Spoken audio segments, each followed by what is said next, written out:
Ngoài kia sương đang rơi nghe lạnh giá, trong lòng anh bao nhớ thương vơi đầy. Màn đêm như khuất lấp giữa bóng tối, vây quanh riêng mình anh tiếc thương một người. Từng tháng năm mình có nhau tình thiết tha, tình ấm nồng.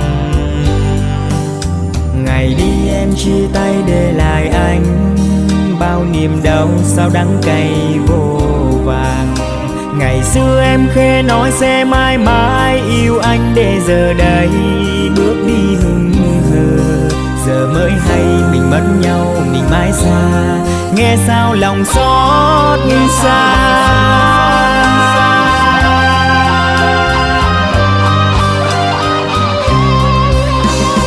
Một lần được có em trong đời, một lần để mất em muôn đời. Vỡ nát trong anh bao giấc mơ, yêu người thật nhiều mà sao người gian dối.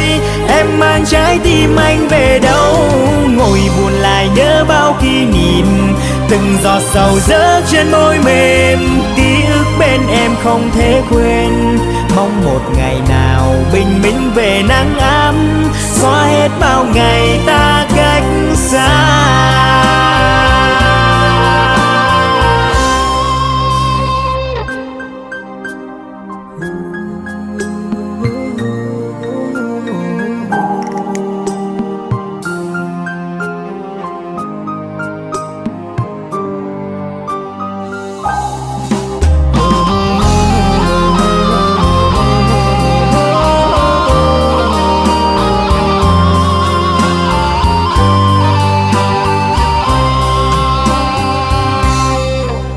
Ngoài kia sương đang rơi nghe lạnh giá, trong lòng anh bao nhớ thương vơi đầy.